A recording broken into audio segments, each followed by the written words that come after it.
We did it. It's the last session of the Preschool for All Conference, PFA, PFAE.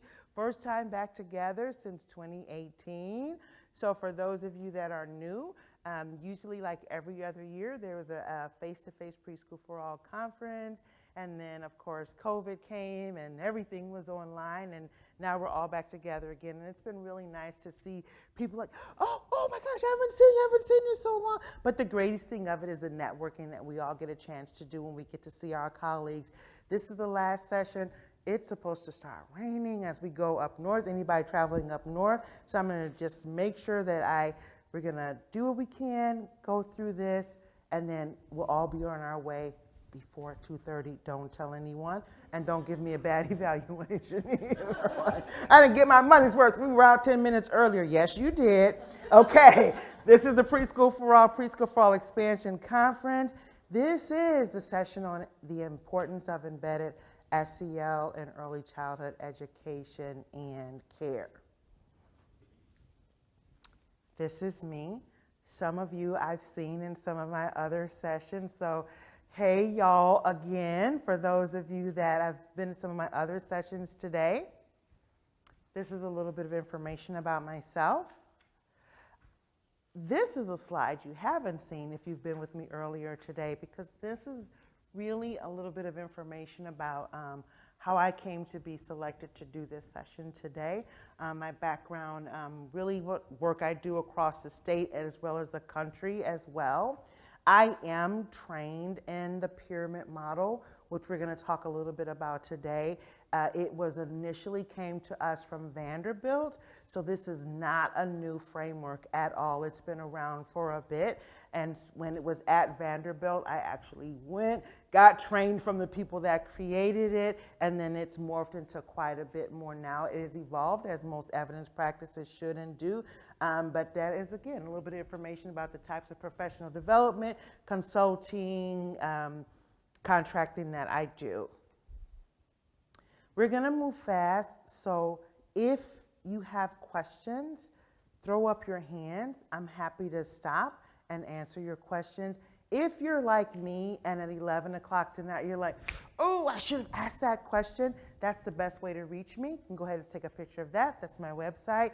Once you go on that site, it will say contact us. You will prove you are not a robot, and then that message will come directly to me. And when I say directly to me, it comes directly to me, doesn't go through, a secretary or anyone else. It comes directly to me on my phone and then also to my inbox. Okay, right off the bat, we're gonna start with a pop quiz. What a way to end the day. Who said this? I'm gonna give you and no Googling it on your phones, no going in that search engine, pulling it up. But who said this?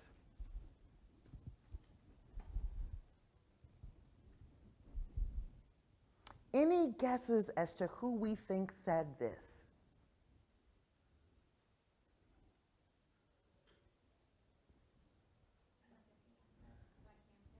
Pardon me?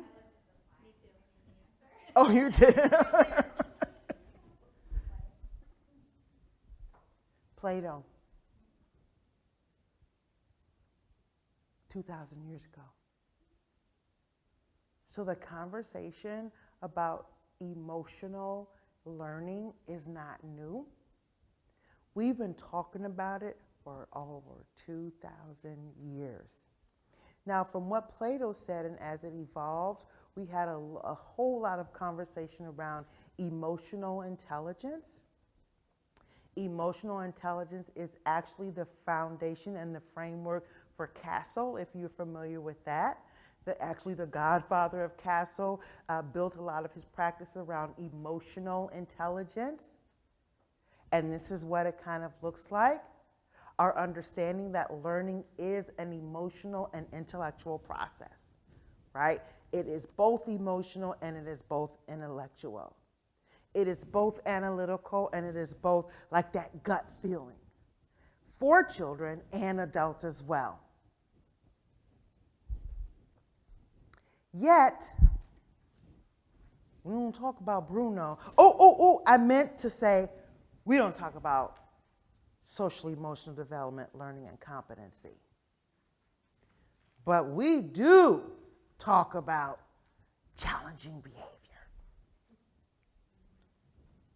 You can't walk 2 steps in a building or at a conference without, this session is on challenging behavior. Why? Because then your session will look like this if you're talking about challenging behavior. But if you want to have a deep conversation around social emotional development, learning, and competency, that might be your session. So quite literally, to bring people into the room, we're talking about challenging behavior. But when we do that, this is the burden that we are putting on children. It's unfair, it's unwarranted, and it's a label that they don't deserve. And I searched really long and hard to find a picture. I was really trying to find something of children like walking like this, because it's the burden that we put on them. And I love this definition, this quote from Archbishop Desmond Tutu: language does not just describe reality. Language creates the reality it describes. So the more we talk about challenging behavior, the more we put that burden on children, we are actually creating the atmosphere and the climate and culture of burdening children unfairly, and then it also puts an unfair expectation on staff, because that means if I go to the challenging behavior session, when I leave out of there and I go back in my classroom, and then when that doesn't happen, we want those children what? It's either them or me, okay? You're not coming in tomorrow. Miss Jones, you don't have any more vacation days. Give me a 0 day. I don't care. I cannot come back here, right? If that child is here, I can't be here. The truth of the matter is there's no pixie dust for any type of teaching and learning, period. Tinker Bell still lives on Never Never Land. She's not coming to Illinois, right? So then what do we want to think about so that we don't move to a place of almost we want to erase the problem, but then it really begins to move to erasing the child? Why does that don't they have an IEP or a 504 plan? Because they can't belong in this room. Okay? Words do matter.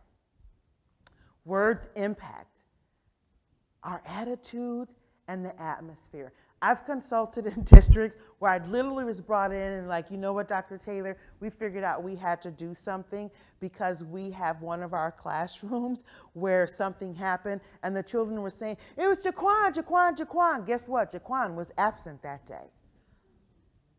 Right? So how did that culture and climate in that classroom or even in that building be such where the poor child isn't even there, but something goes wrong and all the children burst into chorus blaming that child?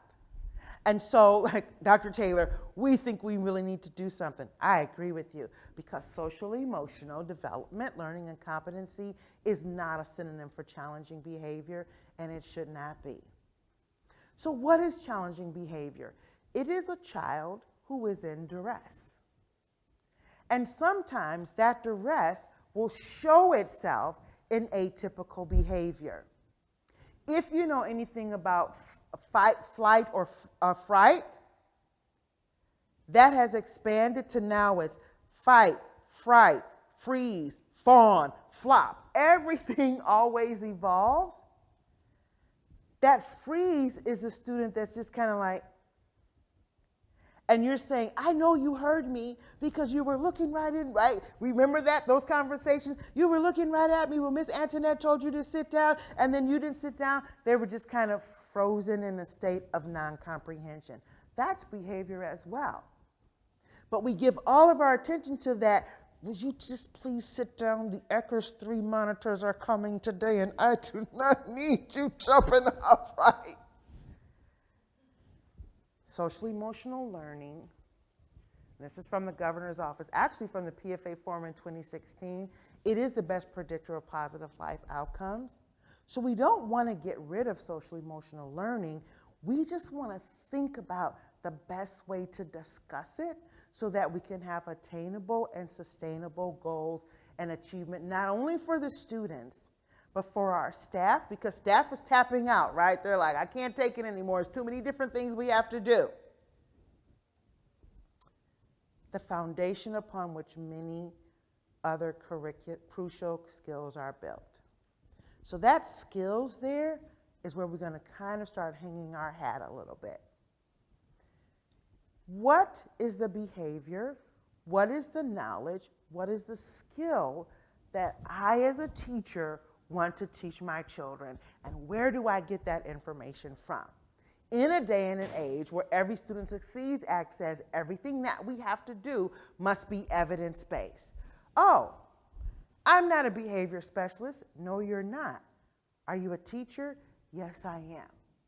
So that means everything we want children to know and be able to do, and the standards that we have, when our state adopted the Common Core standards, the Common Core standards were about what children know, but then what are they able to do with that knowledge? What are they able to do with that skill? What are they able to do with that behavior?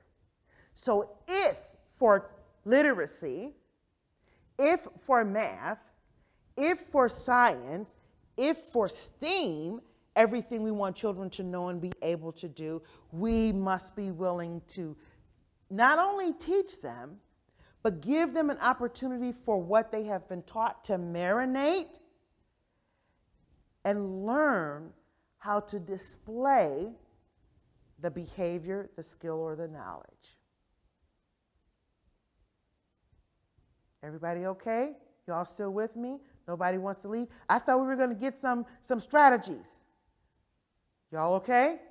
All right, I'm moving on. There's an app for that. Look at the Illinois Early Learning and Development Standards. I see social emotional development right there.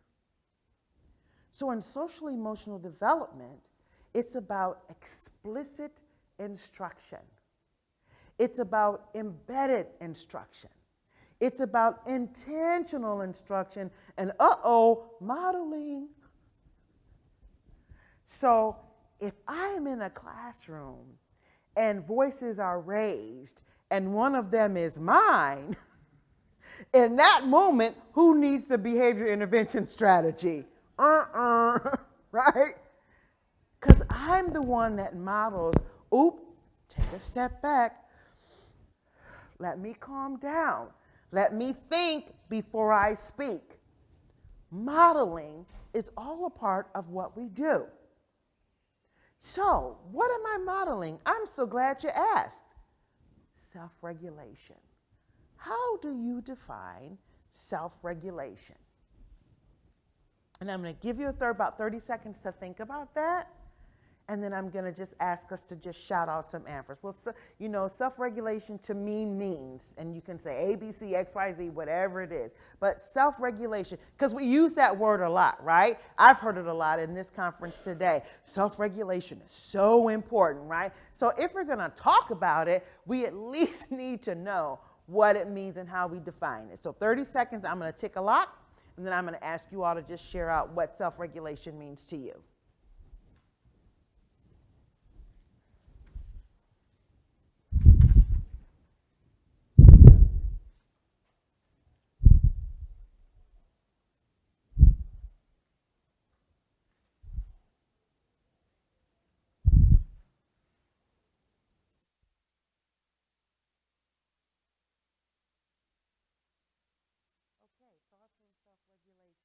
Any thoughts? Ooh, love that. Resilience. Anything else? What does self-regulation mean? How would we define it? Introspection. You were going to, go ahead. You were going to expect. I like that, like knowing how and why you're feeling in the moment. Okay, right here. Kind of worried about being able to access my calm so I can still have effective thinking. Because that's how I'm going to learn, and that's how I'm going to organize, and that's how I'm actually going to hear what you're trying to say to me. Any other thoughts on self-regulation? And these sound like really big adult words, don't they? Right?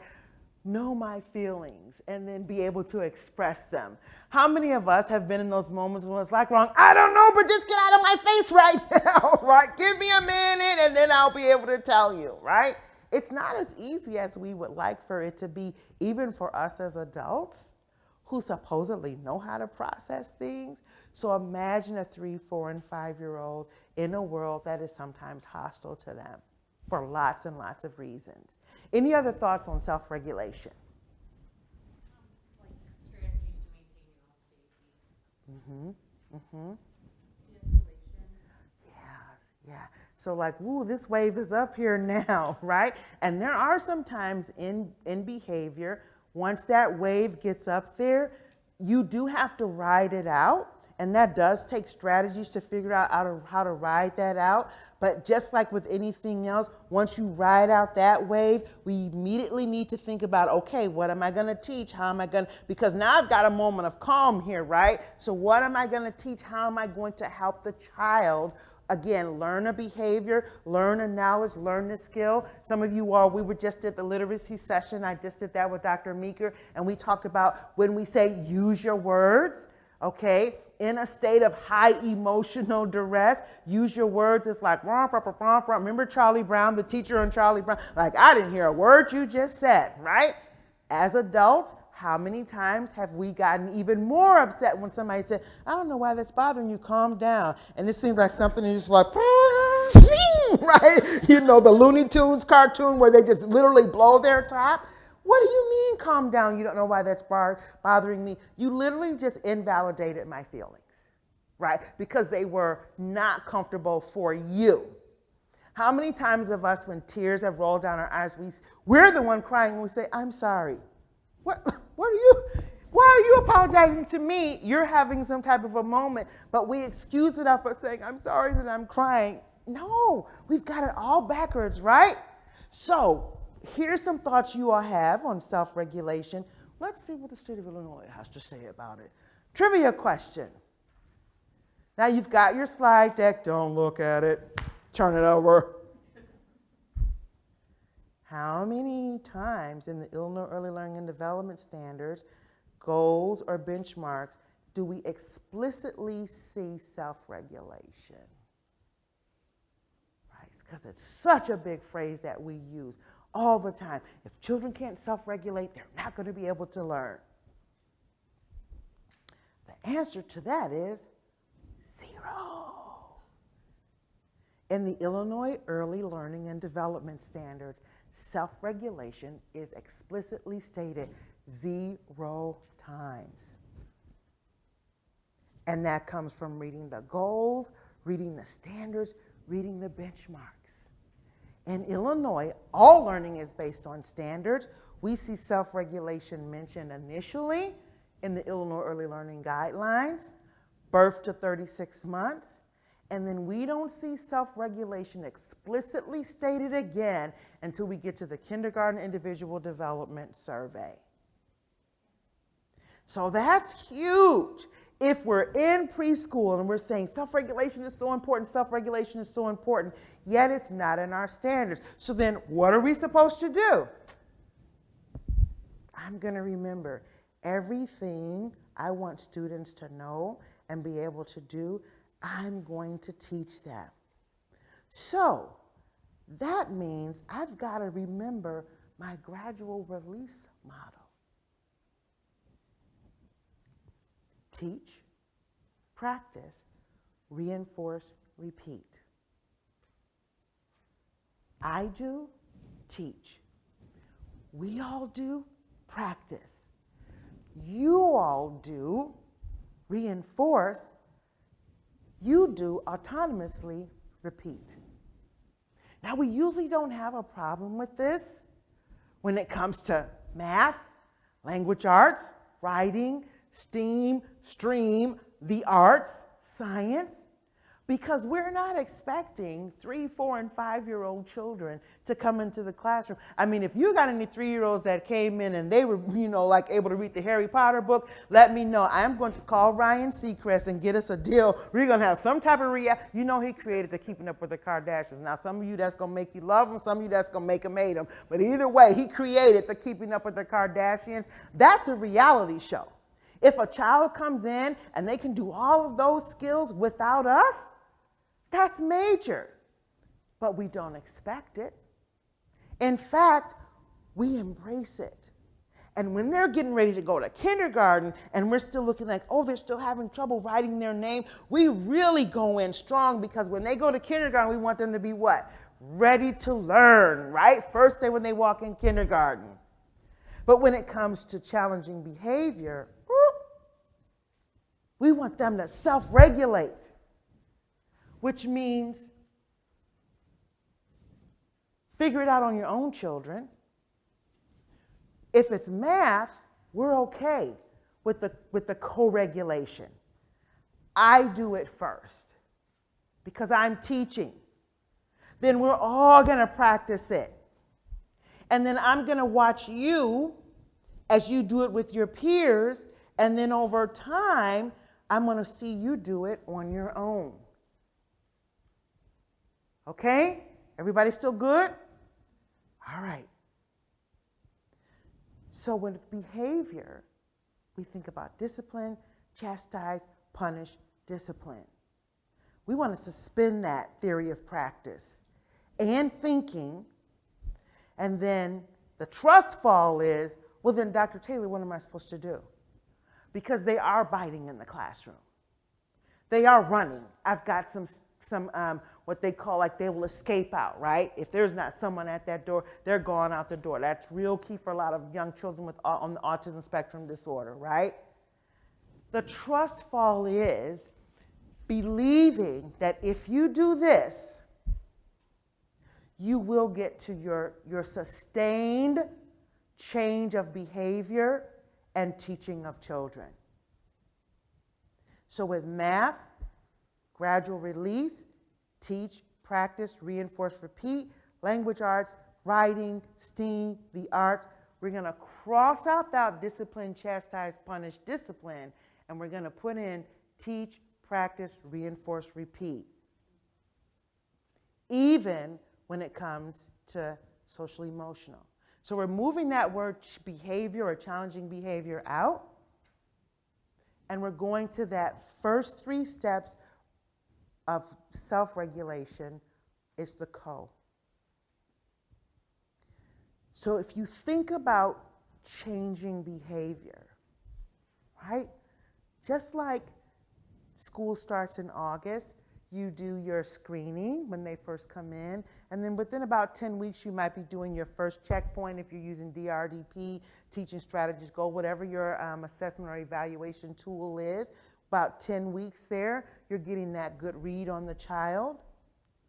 You're not surprised if just within the first 10 weeks of school, the child isn't ready to leave you and go on to kindergarten. They still have what? At least 3 quarters left. Same thing with the co-regulation of social emotional development, learning, and competency.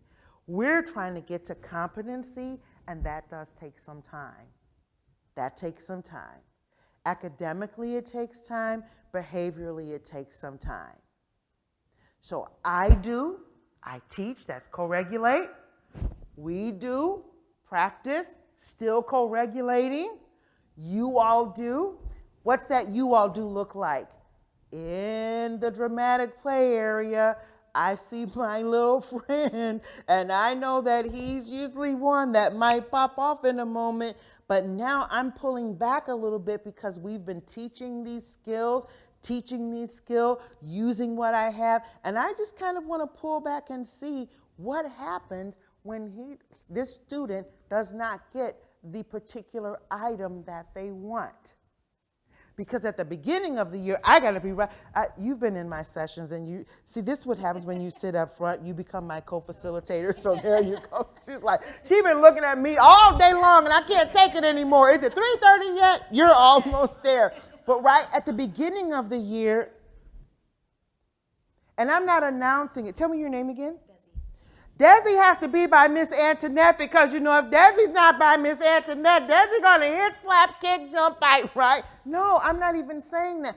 I know right now this student needs me more. So we're in the dramatic play area. I'm helping decide, did you want to do this? Which one did you want? Oh, you don't want to do dramatic play? That's okay. Did you want to go to the block area? Right? By the second quarter, third quarter, I'm watching. Because we've built in the skills, and now I want to see, will Desi even come, Miss Antoinette, I wanted to. That's okay. Because before that, what was Desi doing? Right? Like, I said I want to right now, okay? Co-regulation takes time till we get to that point of self-regulating. So, what social emotional curriculum do you use?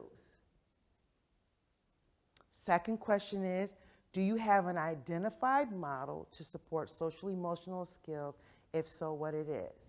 Now, if either one of these questions is, I don't know, like she didn't tell us we were going to have a third pop quiz, then start thinking about what you might use. And I'm going to have everyone call it out, so if you don't have one in your district or you've kind of been thinking about one, we'll learn from each other, hear what your colleagues might be using, and you can take some notes back. So what social emotional curriculum do you use? And do you have an identified model to support social emotional skills? And if so, what is it?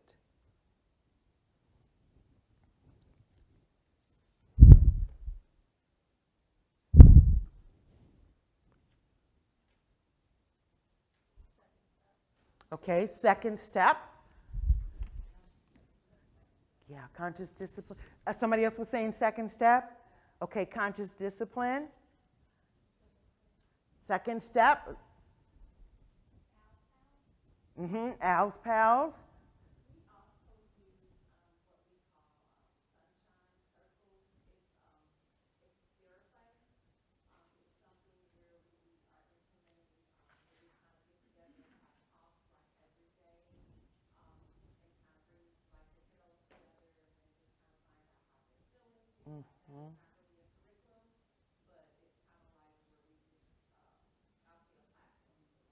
Okay, so part of, you know, there's always a method to my madness.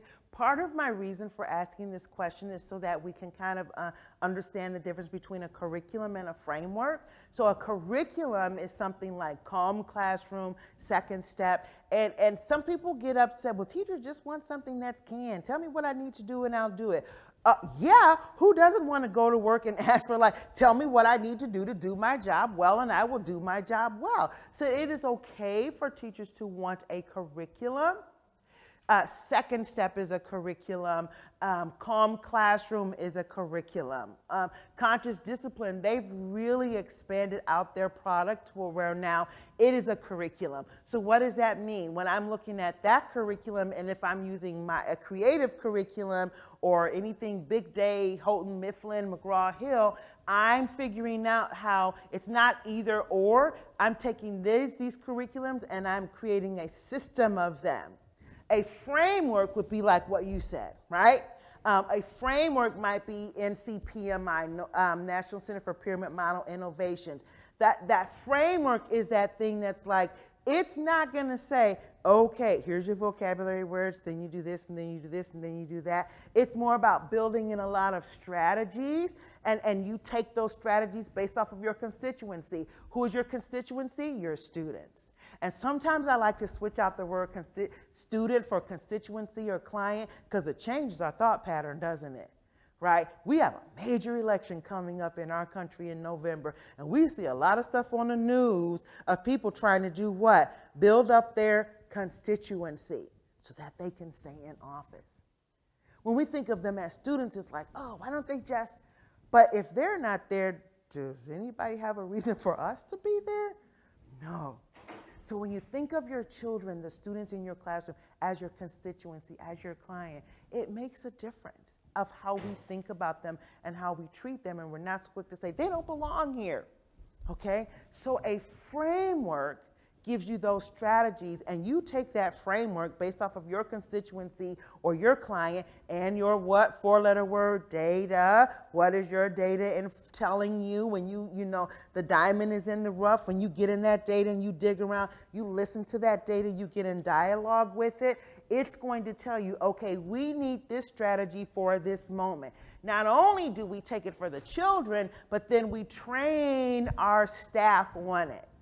Right? A lot of times when staff is overwhelmed, well, now they're coming up with another creative curriculum, and everybody's coming up with new editions of everything because of COVID, right? We learn. So you've got creative curriculum. Well, how am I supposed to do that and then also do Calm Classroom at the same time? We're going to train the staff, right? We're going to do trainings. We're going to do professional learning. We're going to get in that sandbox and play around with these tools so that we can understand how to be empowered to implement them.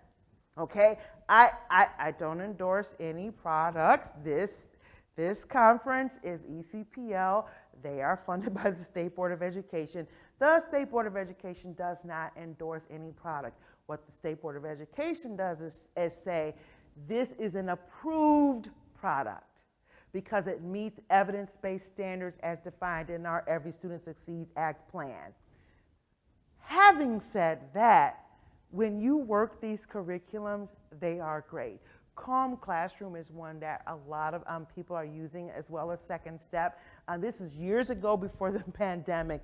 I was consulting with this particular program, and they were having a lot of, classroom management things going on, and so they had been implementing Calm Classroom, and because of ECHRS 3 or a class, especially ECHRS 3, there's that whole, but they're supposed to have, go outside for gross motor time, and it has to be so many different minutes, right? So this particular teacher, she was trying to get the kids, get your coats on, we gotta line up, gotta go, because you got gross motor, you got so many different classrooms, you only have so much time out there, right? And the children were just like all over the place. And this one little boy stood up and he said, we need to calm down. And I watched, because I'm like a little fly in the wall, because I had been, consulting in this classroom. I wanted to see what was this teacher gonna do. She said, you know what, I think you're right. Let's calm down. And I mean, the kids just like right where they were, some of them just fell to the floor. Right? Well, some went to the table and just laid their head down. And then see, here's where we go. But if we have them do that, then I'm going to mess up, and I'm not going to have my outdoor time and get my gross motor in. We feel like we're giving up the control of the classroom when we just, a child says we need to calm down, but you're not. Here's what she did. She said, okay, let's just take 1 minute. And so they just kind of melted down. And if you want to close your eyes, you can close your eyes. She didn't have them do crisscross applesauce or so some of them laid on their back, some laid on the floor. Some, they know what's important to them. They went to the table, sat in a chair, put their head down on the table. Some just kind of stood there and like, hey, rocked back and forth. And then they would start kind of, ooh, you know what? My mommy said when I get out of school today, I get to go home, I get to do this. She didn't have them be quiet. And then she would kind of, okay, y'all, we have about 10 more seconds of just being calm. Okay, 5 more seconds. Okay, everybody calm? Let's come on over and get our coats. I mean, they were like, got those coats on. She didn't miss a beat. What would have happened if she went into her what? I said, line up, we got to go outside. We got to be out there. Miss Jones' class is going to come out in a few minutes. If we don't get out there, we're not going to have enough time. Jaquan, why are you standing over there? I said, put your coat on, right? It would have been a mess for what? The rest of the day. Okay? They would have rebelled. But when one student said, we need to calm down, right? Calm Classroom is working. And because she allowed herself to feed into it, modeling, they calmed down, got those coats on, went outside, they lined up, had a bubble in their mouth, or all the things you want to say. It was beautiful. So the curriculums do work when we what? Practice them in the moment of calm. Not when the children are like, oh, all over the place. So at the beginning of the year, right, we do that good training around it with staff, and then we're introducing it into the curriculum, right? Now, a framework is this. It's April. Prince just had a birthday. Happy heavenly birthday, Prince. Okay. I put this up, the artist formerly known as, because NCPMI is not new. It's been around for a long time. Anybody remember SEL? And what I love about this is because it's the social and emotional foundations for early learning. They had it right with that name by telling us this is about social and emotional learning. Then that grant transitioned from SEL to TAXI, still kept that Technical Assistance Center on social emotional interventions. Then it kind of morphed to the pyramid model, which is like what they call early childhood PBIS. And this is what we know it as today. National Center for Pyramid Model Innovations. It's a really good framework. The only problem I have with it is that to get to the website, it's challenging behaviors. And again, why? Because if you've got a website that says challenging behaviors, 5,000 people are going to go on it every single day, right? But even within that, they're telling us it's a teaching pyramid. You have this handout.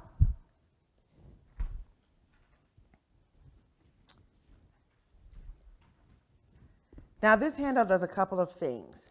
It's from 2003. And research-wise, you always look at the date because you want something, really it should be within like 5 to 7 years.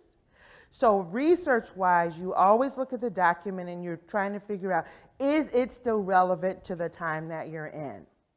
Number one, I'm sharing this with you because it does have some just practical strategies for building positive relationships that you can take with you. Honestly, I know I'm laughing and smiling, but you know, y'all see these pants? These studs on them? Mm-mm. When I was in, and I'm dating myself, okay? I was in preschool when it was called Title 20. That's a whole long time ago, before we even had preschool for all. I've been hit, kicked, bit, punched, slapped, urinated on, defecated on. And it is not funny or cute. And if we're honest, what happens in Vegas, lean in, it makes you angry, right? Okay, it's okay to say that. It's okay to say what's important to us. That doesn't mean that we're not putting the children first, but hey, I got to go home at the end of the day and have my own family, and life happens. I don't want to go to work every day and I've got to put on my combat gear, right? I want you to leave with some strategies, but I want us to just keep thinking about the social emotional quotient of this, and we're going to get to like a little practice thing that we're going to do. But I love this because it reminds us it's a teaching pyramid. There's no magic in the National Center for Pyramid Model Innovations. You could have a full day of training on this, and I've done full day trainings where quite literally you go on the website and we pull out one piece of a resource, and we can't just read it. We want to talk about it. Let's practice it. Who's got a student that you're thinking of that we could practice this on, and then we can get some feedback from your colleagues. Have a piece of paper and a pencil with you, some tea, some Pepsi, something, because you can go on that site and get lost. It's just that good. But when it's all said and done, what do we have to do? It's a teaching pyramid. This is how they describe it on their website.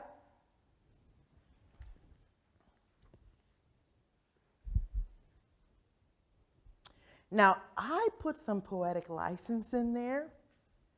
The pyramid model is a multi-tiered system of supports framework.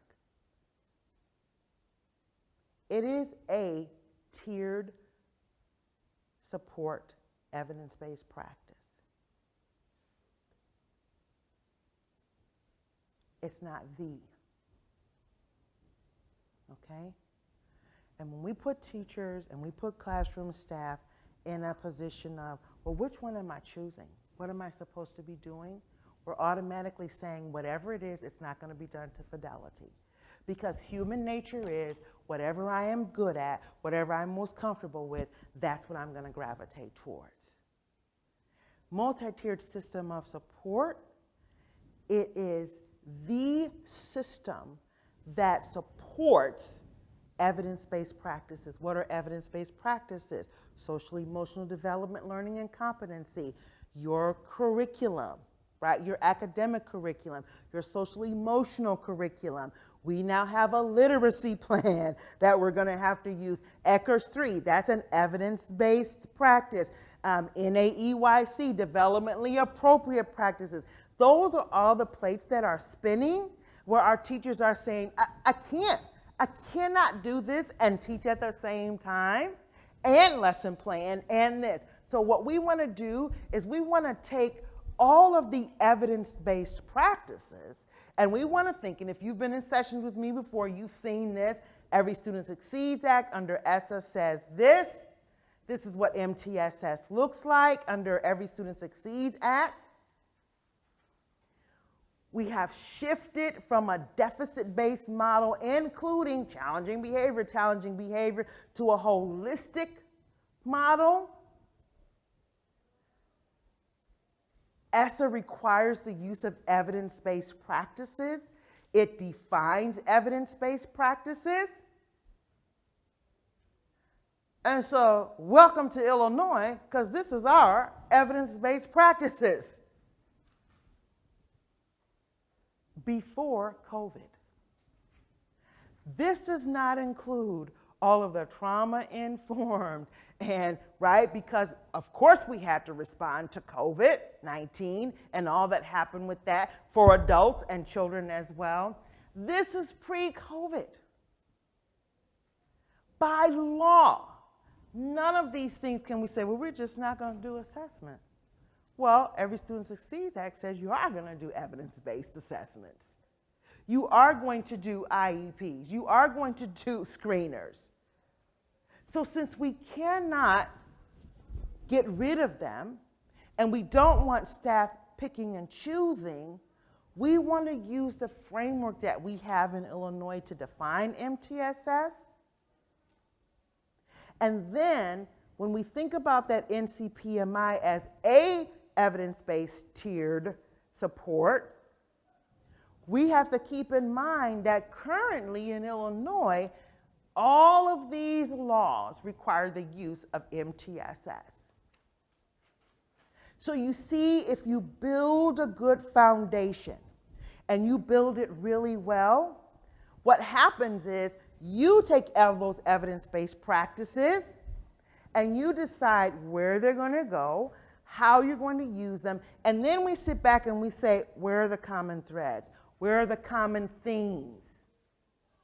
NCPMI talks about positive relationships. ECHRS 3 is all about relationships. Relationships between peers, relationships between adults and children. ECHRS 3 went so far as even to say, when we say staff, we don't mean the teacher. We mean any adult that's regularly involved with children. So when the monitors come in that day, if they see an adult, their assumption is this adult is regularly involved with the children in this building. They're listening, they're watching, they want to hear tone of voice, posture, all of those things, because that speaks to relationships. Well, if I'm thinking about MTSS, I don't have to say, well, now we got to do the NCPMI, then we have to do ECHRS 3, and then, you know, there's the Danielson framework. No, I just have to learn how to build positive relationships with children and do that to fidelity. That's the common thread across those evidence-based practices. Talked about this in another session as well. The Department of Ed is really have come out with a document, and they have actually said this is the guidance that we need to help us recover from COVID-19. I knew some people were going to be in my other sessions, so this is a new slide right here. When we saw this, we jumped for joy, because ESSA is obviously a K-12 legislation. But we know, where does everything start? Okay? When the guidance came from the Department of Education and they explicitly said it allows for schools and early childhood programs, now we can run with that baton and say it is an early childhood framework. It is evidence-based. It is developmentally appropriate. Building a system of the multiple tiered supports looks like this. Currently in our state, we have a trauma-informed practice bill that has passed. There is now a trauma-informed task force. They're going to be coming out with recommendations.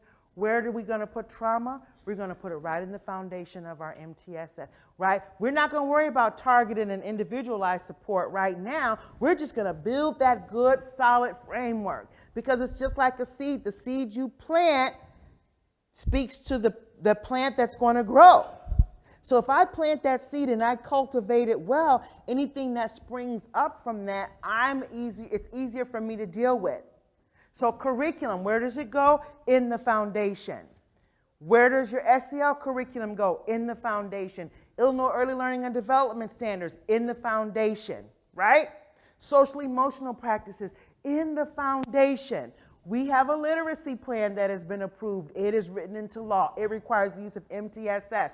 Well, literacy plan, oh, that's the standards. All of that goes there. Why? Because guess what this is? Do we have a guess what this is? It's a what? Bike. Is there anyone that could ride this bike looking like this?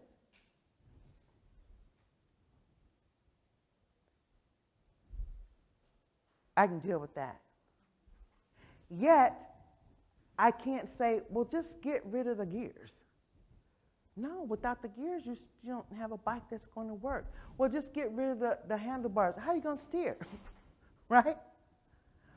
All of these pieces make up that system. It's when we synthesize the pieces. Now I have a bike. Now I can go somewhere. Now I can get something done. Everything we want to know, we must teach children. Halting behavior, you need a strategy. Jump on that NCPMI website and go for broke. You have on your tables an MTSS handout. If you scan this QR code, it will take you directly to the ECPL MTSS website. You will find there under social and emotional supports, you will find a link to NCPMI. You will also find a link to CASEL. That link to CASEL is because when we were going through COVID, the state largely adopted CASEL's definition of social emotional development, learning, and competency. I will say a lot of conscious discipline always was very early childhood based in nature. Second Step, Calm Classroom, CASEL, they've really responded to the pandemic and people saying, hey, like we're not purchasing your curriculum, but we need help. When you go on their websites, you just look for free resources and they've got so much information there. We've got a lot of districts that are saying, hey, we want something that goes pre-K through grade 12. So they're looking at those curriculums that will do that. So you will see that on this website so that you can move from just having because look at that. Down, up, down, up, down, up. That's what strategies do. This is what actually changes the behavior. So I want you all, how am I doing? Okay, doing good, thank you.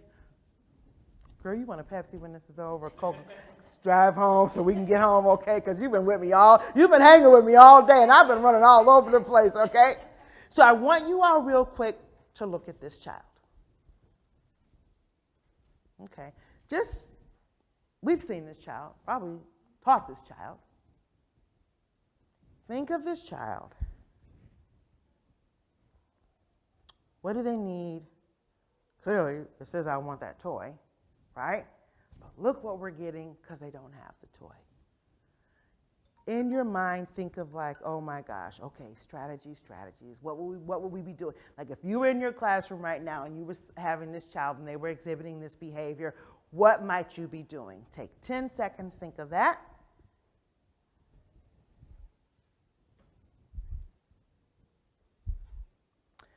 Then I want you to think about this child. Dr. Taylor, I don't see a child there. Did you mess up the slide? No, I did not. This is in a district that I was consulting in a few years ago, dealing again with just supporting teachers around classroom management and those things. Same classroom, it's choice time. This particular student, I want that toy. Everybody's what? This invisible child here was at the paint easel and didn't have a brush. Stood there. Kind of looked around in circles, touched the easel, never moved at all. In this classroom, who do you think got the most attention? Okay. Did both of these children need this? The child sat there for over 30 minutes and never even, like, go even ask for the brush to paint anything. Just kind of like. So the standard is what children need, even when they're not calling our attention in this way. So then when it's time for us to do our checkpoint, for this one, all we know is, has he sat down yet? This one over here, we forgot about him. We're looking at, oh my gosh, we don't have anything. We haven't collected anything on John Doe, Jane Doe, because they're just kind of, if we're focusing on the standard, we're collecting that data on every single child in the classroom. So what's the point? Strategies plus standards equals sustainability. The strategy without the standard in the moment of calm, in the moment of doing your curriculum, your conscious discipline, your second step, your calm classroom, in addition to your creative curriculum and that IELDS, that's what sustains. That's what takes challenging behavior from here to here. Because this article tells us it really is about 4%. So if you're in one of those situations like, come to my district, Dr. Taylor, it's 4,000%. We got some teaching that we want to do. In addition to implementing this strategies, right? But when I'm consulting in districts, like my contract has to say for every strategy, we're going to talk about a standard. Because other than that, I'll be there and I'll be consulting around strategies. I'm gone after a year. You're calling me the same next year. Why? Because we know NCPMI is an evidence-based framework, but what happened is the teachers could not implement to fidelity. So all those tools that they learned, a new batch of children come in, but that's the same thing they were doing before. Oh, right, we forgot. What are we teaching? Strategies plus standards equals sustainability.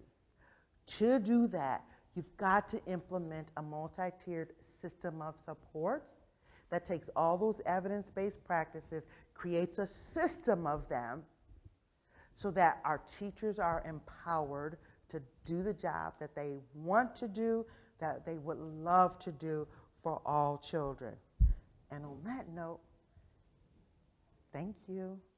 Best way to reach me, again, there's my website. Other than that, 3 minutes to spare. Travel safely, everyone. Thanks so much for coming, and thank you for sitting in.